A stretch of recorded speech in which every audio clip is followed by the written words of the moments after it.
Evolutionary.org, episode 591 coming your way. Today, we're going to be talking about Winstrol, and we're going to give you guys some more information about this amazing steroid, one of the more popular steroids, especially for those of you who want to cut down, those of you who want to compete, et cetera, et cetera. So it's a great, great steroid for drying out. We're going to talk about exactly how it works on this podcast. So look, the bottom line is Winstrol, Stanozolol. It's look, lean and hard, vascularity, drying out. When you flex, you see those cuts to your muscles, like in the middle of your chest. You see the pec cut, and Winstrol will definitely really tighten that up for you and make you harder, make you more ripped. I'll put it that way. The secret to it, Mobster, the way it works, dihydrotestosterone. It's a DHT derivative. So it is not going to convert to any estrogen at all in the body. So you don't have to worry about that. And it basically just dries you out. It dries you out so much that you'll feel it in your joints. You'll feel that your joints are drier on this stuff. So it's really an incredible steroid if you're looking to definitely dry out. What a lot of people will like to do, and we're going to get into how to cycle it and how to dose it shortly, but a lot of people actually like to use it as a finisher for that reason. So, Mobster, what are your opening thoughts on Winstrol? And then we'll get into exactly how it was modified. Yeah, you've touched upon the side effect, which we'll talk about in depth in a little while. It constantly surprises me, and it shouldn't be really. And again, guys, you're listening to this podcast, so you're not in that group.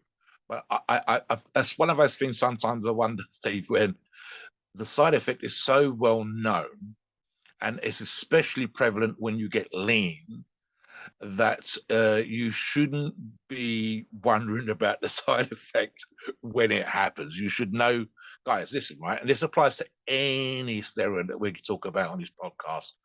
The great phrase DYOR, do your own research, and 100% know what's going to happen. Steve actually talked about this on another show, and I'm sure Steve will address this again, just how goddamn uncomfortable those dry joints are. On the other hand, Steve, and if you said it already, it is a super popular drug, regardless of that side effect, because it is so effective with good nutrition, with good training, at getting people lean, at bringing out that this is a thing that we actually talk about in on not ourselves, Steve, but on other shows and other podcasts. Such things exist where we talk about just how goddamn big some of the pros have got, and the one of the 1, 2, 3, 4, 5, 6 complaints that there are is that lack of separation. Winstrol is the one that's going to bring out that separation, the defining lines that separates the muscle, the way an artist would, rather than the occasional, oh my God, the guy's a freak and there's a couple of things happening, but you want to see this happening all over the body. Winstrol is the one that's going to do that. So regardless of the side effects, they're super, super popular for people looking to get in shape, looking to get cut, etc. I'd probably put it up there in that regards, right alongside EQ. So, that's how popular it is. I honestly, if you come on the forums and check out anybody running a cut stack, and I'd say 50% of the time, Steve, Winstrol's going to be in there somewhere. What do you think? Yeah, and look, some people don't like Winstrol, and we're going to get into the side effects shortly. And some people do. The people that do, they'll almost exclusively always try to run it on their cycle because it's so effective for that purpose. So let's talk about exactly the structure of it, you know, and kind of explain what the secret behind the way they design Winstrol in the first place and why it makes such a good cutter. So there was a modification at the A-ring, and it makes Winstrol a top 3 cutting steroid on the market for that reason. I mentioned already that it's a DHT derivative. So you're not going to have any type of estrogen conversion. Um, it also has the ability to affect LDL and HDL.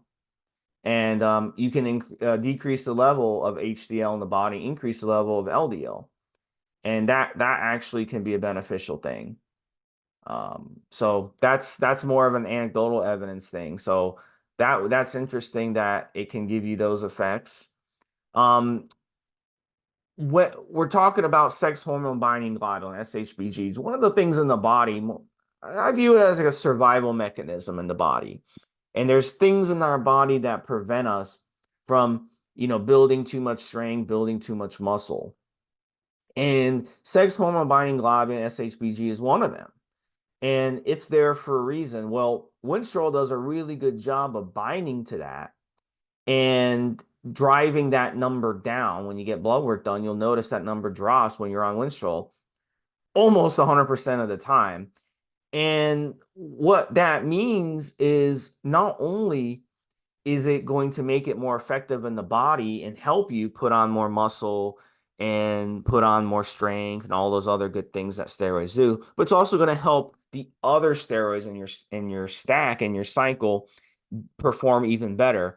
And that's where Winstrol really is a key thing. Using it by itself, it's not really going to do much except dry you out, um, make you more cut, stuff like that.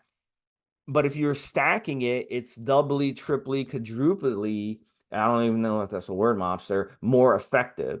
So it's really good in a stack. And this is why, as Mobster mentioned earlier, a lot of people who are competing, a lot of people who are cycling, they'll always make sure that they have the Winstrol in there, especially the Yeah. second half of their cycle going into contest, because it's really going to take things to another level. Like you could run a 12-week cycle, the first 6 weeks without Winstrol, and in the second 6 weeks with Winstrol, and then literally the second 6 weeks is when really you'll take your physique to another level. So yeah, go ahead, Monster. Yeah. Yeah, I was just thinking about myostatin inhibition, Steve, when that's a big thing that has been discussed, especially the last few years, not so much very recently. And the idea that you can take a steroid that actually makes other steroids work better is fantastic. Something else which occurred to me, Steve, I don't think I've ever seen it run seriously. And I mean, there might be people out there that have done this, but I don't think I've ever seen anybody run this solo. It's nearly always part of the stack. And in fact, you and I are going to record after this show. We're going to record another show on Anavar for cutting, and specifically, this is a drug that a steroid that would run great with Anavar in terms of getting a person super lean. So it's interesting in that particular way for me. Something you haven't mentioned already, Steve, I think you might have briefly skimmed over it a little bit, is the fact that it's one of the few liquid injectable steroids, and we have touched on this on other shows, that you can take orally because of the extraction, because of the way it's set up. Talk about that for a second. So if you go on, you check out sources, you come on our forum, you check out our approved sources, you click on Winstrol, you'll notice Winstrol is available in different forms. It's available in, looks like a milky, watery substance. It's available in tablets. It's available in oil form. So you can inject it or you can drink it. Um, that's an option. It's not going to make a difference. It's still going to affect your liver the same way, and it's still going to be very powerful in your body. Or you can take the tablets. So there's different options. I've done all three. I can say the injections are extremely painful for me. Some of you won't mind that at all. But for me, someone who's sensitive to injecting, doesn't like injecting, I much prefer just to drink it or much prefer just to take the tablet. Drinking it, it tastes really weird. It's not that bad, but it's not like a delicious tasting thing. I'll put it that way. So what you want to do is you'll drink it, swallow it right away, and kind of chase it down with something, with some water or some juice or something, and really that will take care of the taste. Or you can just take the oral tablet form. It really is up to you. But with that, it's very important to remember, since it is 17 alpha alkylated, that's another way that they structured it. And they structured it that way so that it wouldn't get destroyed by the liver. So that makes it liver toxic. So, but the bright side is it's going to be very powerful. It's not going to be one of those things that you take and very little of it gets absorbed, like oral primobolan, for example, or Andriol, or any other oral that you take that is not absorbed very well in the body. So Winstrol really, really does a really good job with that. So Yeah, I mean, at the end of the day, really, you can make the decision on what you want to take. Go ahead, Mobster, and we'll get into the side effects. Actually, it was the side effects I was thinking of, Steve. I've discussed on previous shows my sort of mobster's theory, so to speak, as for why the dry joint thing occurs. Now, of course, that's specific to the drug itself, right? 100%.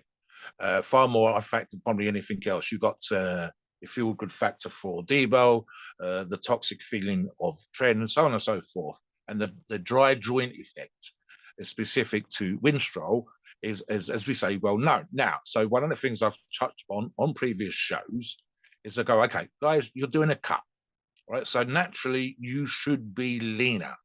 And that includes, for me, for example, I've talked about the water retention from Debo around the joint gives me greater leverage to press and bench press. The same would apply in reverse. It's going to be that much harder in my case to bench or press because I'd have less leverage if there was less water, less fat, etc. around the joints. So naturally, if I'm doing that and I'm training my ass off, the stress on my joints will be that much higher.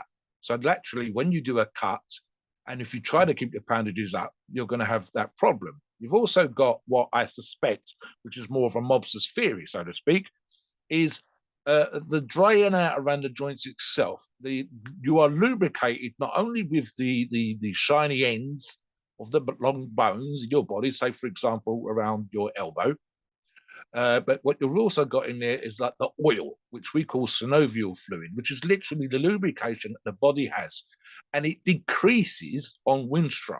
And that's more of a mobsterism rather than specific science.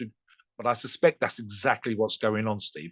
It's literally taking the oil out or decreasing the amount of oil in there as one of the side effects that happen there. When it was medically used, the person's not on a cut, they're not dieting, and it's being used for something else entirely. But when you are on a cut, you're decreasing the leverage in the area, you're taking body fat off the space between the muscles, the loose skin, etc., and specifically around the joints, and then also taking out the lubrication. Steve, we've used these analogies before, but it'd be like taking half the oil out of your car and running it and expecting it not to squeak or sound dry or overheat. So yeah, guys, I mean, I'm exaggerating for the purpose of illustration. It's not that exaggerated. It's not that blown up or whatever.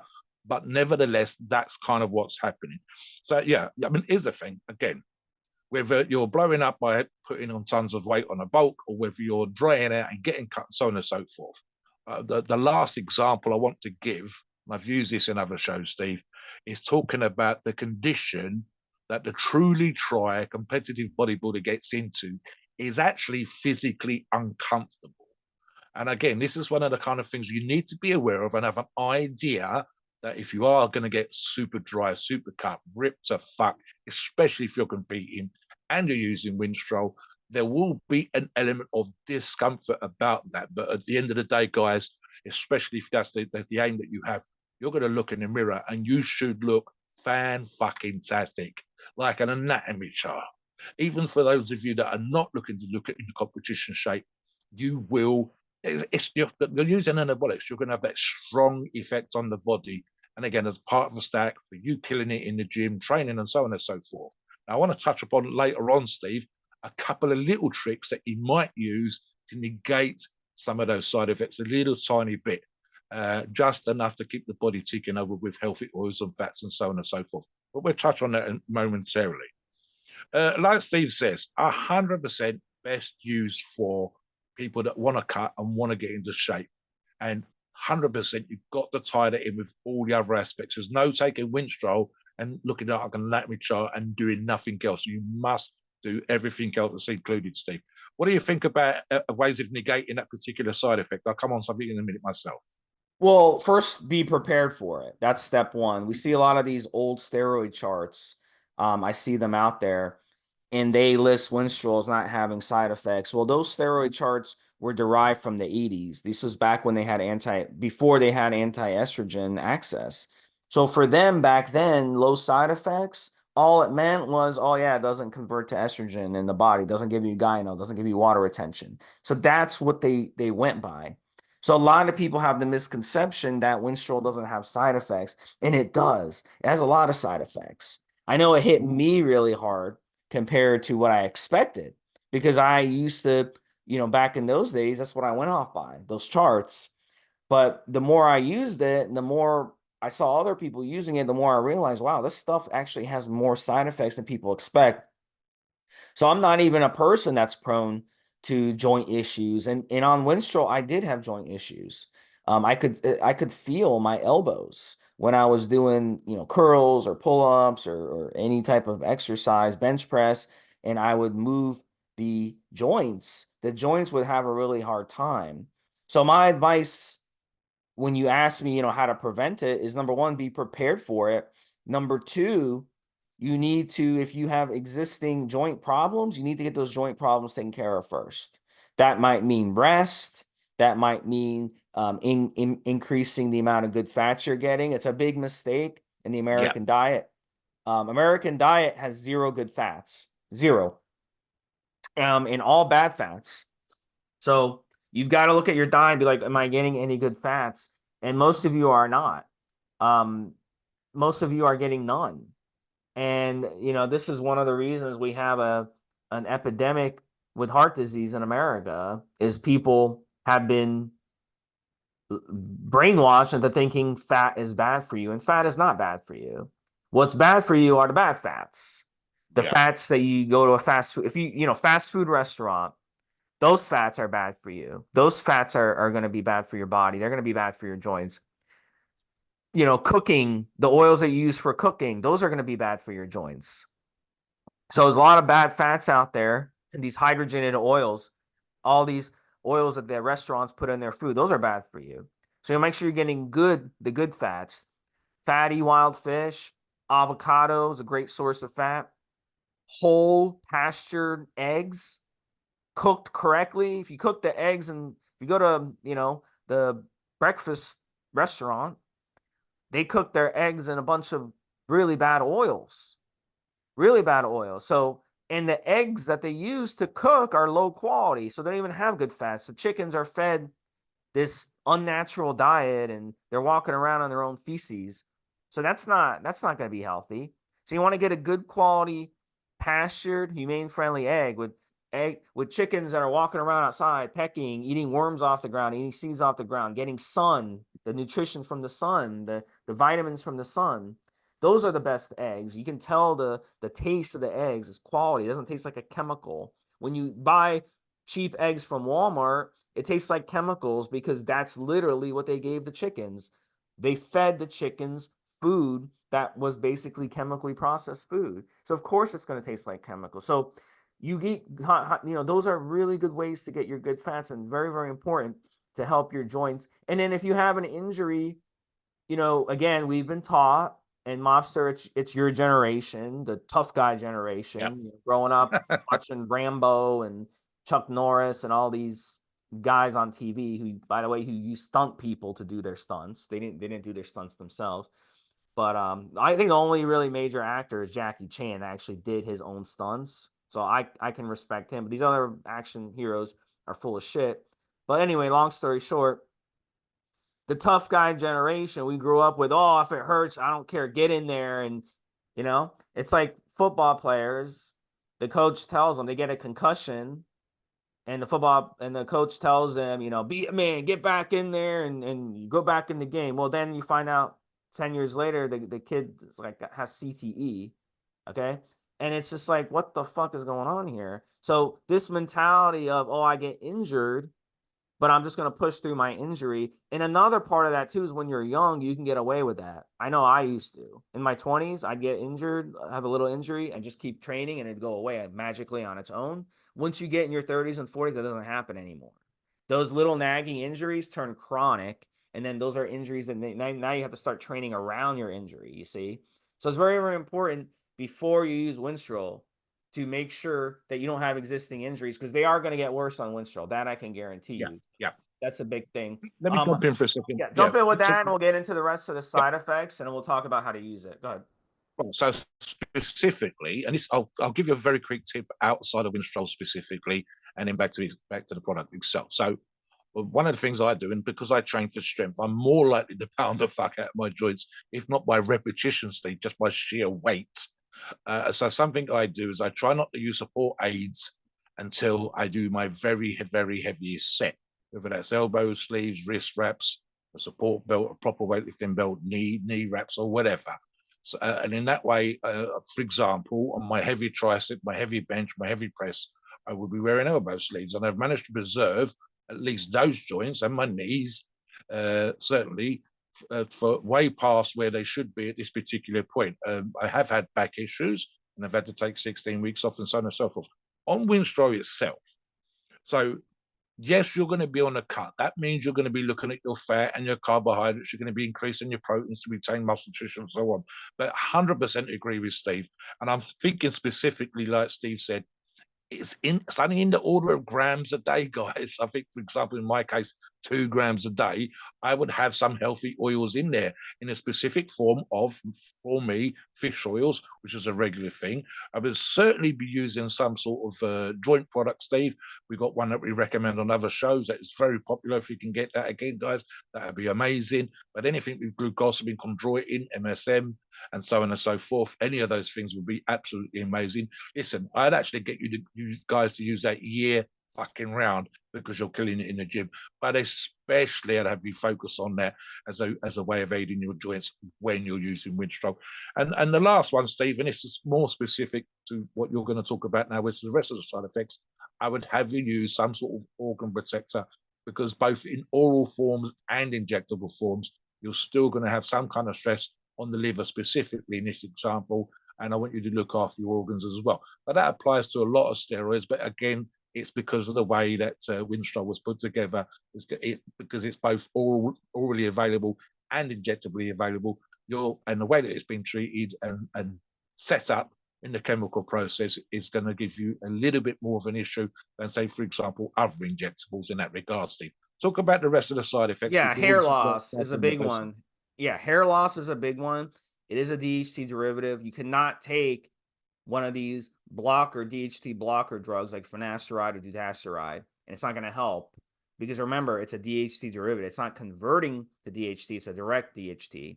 So those drugs won't help. If you take those drugs, you're just going to give yourself more side effects and more trouble. So if you're prone to hair loss or you're worried about your hair, then don't use Winstrol. That's my advice. Period. There is no solution to it except just not using it. All right. So dosing. Now I tried using Winstrol 50 milligrams a day in a stack, and the side effects were too much for me. I didn't like the side effects, so I dropped it to 25 milligrams. So that worked for me. 25 milligrams works for me. Other guys out there will use 50, 75, even 100 milligrams. If you're competing, okay, and you go into your contest, a lot of times you want to be more 50 to 100 milligram range because you really want to take advantage of that drying out. You can be flexible with Winstrol, so you can do, if you're doing last 4 weeks before a contest or a photo shoot or your beach vacation, whatever, you can do 2 weeks at 25 to 50 milligrams. Then you do the last 2 weeks, you can up it a little bit, maybe to 75, maybe even 100 the last week. You can be a little more flexible. This is an oral. It's in and out of your system quicker than an injectable. So a lot of people will choose to go that route. That is an option for you. So how long can you run Winstrol? I'll leave that to you, Monster. Why don't you talk about that because you have used lots of orals and you've run them. Talk about what would be the maximum amount of time you're running Winstrol, either in a stack or solo. Yeah, I mean, obviously, we're talking about the difference between orally and injectably, Steve, and we'll touch upon the injectable part in a moment. I'll let Steve cover that. Listen, I've had this argument, and it's literally two experts butting heads. What you should listen to, guys, is that 90% of the time we agree, and this is just amongst all the different gurus, experts, people doing podcasts, and I'm including myself now in this particular regards, where we'll agree on 90%, but we'll argue over the 10%. So what we argue over is the length of time that some orals, and again, this applies to Winstrol, should be used. So, for example, one theory is orals shouldn't be used for longer than 4 weeks. And I said, cobblers. I disagreed quite vehemently, saying I didn't think so. Now, obviously, in this particular example, we're talking about a cut stack because that's what it's best used for, and or being used as part of a competition stack. Competition stacks tend to have 2 or 3 different things going on. You're bulking at the beginning, you'll start to get into condition in the middle, and you're cutting down and getting super ripped at the end. So therefore, if it's 12 to 16 weeks, there'll be 4 weeks or 5 weeks, etc., of each of those portions, more or less, depending on the individual, what the kind of shape you're in. Now, for the average Joe, and I'm including our listeners in this particular regards, I would, as I have done, as Steve said, in multiple orals and had 0 issues, but my dosages are kind of sensible. I know what else I'm doing, etc. I've done loads of oral stacks for 8 weeks, Steve, and had no issues. Now, I'm not a fan, for obvious reasons, and this is where I would agree with the other people when they're arguing about that length of time. I'm not going to do a 16-week oral stack. I'm going to do 16 weeks, and I've only done it once in my life, Steve. It's going to be an injectable. I'm Yeah. not a fan, for example, of a kickstarting or finishing, but then I'm not regularly doing cut stacks, etc. So I would say 4 to 6 weeks as an oral steroid. And again, this depends on the condition you're in, what else you're Yeah. doing, and what you're stacking it with. What about the injectable side, Yeah, it Steve? doesn't matter because the injectable, same thing. Remember, I told you at the beginning, it's still going to hit your liver the same way, so it wouldn't Yeah, matter. yeah. Now, in terms of what to stack with Winstrol, let's give us some ideas on Sorry, this. one more thing, Steve. Sorry, just to interrupt. And again, this Mhm. is because of the nature of the half life and so on and so forth. I'm looking at an article that we're going to associate with this podcast. I wouldn't want to inject it daily, purely and simply because of the half life, and that's the way that I look at a lot of steroids. So while that can be done, for me, injecting daily is literally going to be a pain in the ass or pain wherever the Well, just fucking drink element. it then. Then you would Yeah, drink it. exactly. So Yeah, the drinking as well as the doing other injectables, yeah. or There's if really no it's reason 36, to inject it. yeah, Just drink it. or, Yeah. or every couple of days, just because of the 36 to 48-hour half life. Yeah, but carry on, Steve. Sorry. Yeah, we got to talk about what to stack it with. And this is a very delicate thing because if you stack it with a DHT, you're going to really double, triple your DHT side effects. If you stack it with something like Tren, that also has very high side effects, even more side effects, then you're going to get even more side effects. If you stack it with something like testosterone, now you're getting estrogenic effect. And you're running Winstrol because you don't want the estrogenic effect. So it's really, really complicated. But at the same time, I can look at it like that, the glass half full or the glass half empty. I can look at it like, well, now you're doing a yin and yang effect. And that can give you a good option. All these anabolic steroids were derived and played with by a mad scientist to create them for a reason, and they all do slightly different things. So if you combine them and you stack them, you're able to hit different objectives, in a cycle. So if you really want to cut down, you really want to recomp, and you really react well to Tren already, then stacking Tren and Winstrol, something like 200, 250 milligrams a week of Tren, and then 25 to 50 milligrams of Winstrol would work. I run that stack before. It was a great hardener and a great recomp stack. If you want to do something more mild, you could go the equipoise route. Equipoise would be a good one to stack with it. So with some testosterone, but not a lot of testosterone. If you're looking to cut down with Winstrol, why would you use a lot of testosterone? Testosterone is not a cutter. So you want to use a small amount of testosterone, maybe 200, 300 milligrams. Same thing with equipoise. Maybe go 400 or 500 milligrams with equipoise. And that would be a good option for cutting, for recomping, for those types of things. Now, in terms of, something like DECA, you could go that route because DECA stacks well with a DHT. So if you just wanted to run DECA and Winstrol together, you could go down that route. That would actually work because now you're getting a nice effect when it comes to recomp, or you can get lean muscle mass that way. So it's really one of those things where it's a trial and error thing. The competitors, though, Mobster, they're going to throw in the Masteron with Winstrol. They're going to throw in Tren with Winstrol. Lots of equipoise with Winstrol, maybe a little testosterone, but then they're going to move the testosterone around. They're going to decrease it and going into the competition. So it's really about playing around with dosing and seeing what works best for you. But really, like at the end of the day, you won't go wrong stacking it unless you give yourself too many side effects. Then it can be a brutal cycle. because when I did Tren and Winstrol together, it was a very brutal cycle, and it did not go well for me in terms of side effects. My side effects were too much. I lost more head hair on that Yeah. cycle than I'd ever lost on any other cycle combined. So keep that in mind. Just be prepared that you could have some issues that you're not going to like. So, Mobster, I think it was a great show. Finish up with your final thoughts. Take us a disclaimer. Like I said earlier on, guys, and I think I'm just thinking about the head hair issue and the dry joint issue. Winstrol is an absolutely great drug and is used by an enormous amount of people as a part of a cutting stack and a cutting aid to getting into shape. But be 100% fully aware of the potential for side effects. The number of people, again, with the dry joints and or the head hair loss, and it's driving them crazy, and they're kind of almost cutting the cycle in half or stopping or changing mid-cycle and so on and so forth, when they should have been aware of these in advance. So you're listening to this podcast for that reason, to be informed. And again, as with all of these podcasts, we want you to have great results. So start sensibly low, keep your healthy oils in, keep an eye on your hairline, make sure your joints are nice and warmed up. And we wish you the greatest of success with every single stack that you do, and with certainly all the advice that we're likely to give you on any of these shows. Please note, we are not doctors and the opinions are ours. It is our view and based on our experience and views on the topic. A podcast for informational purposes and entertainment only. The freedom of speech and the First Amendment applies.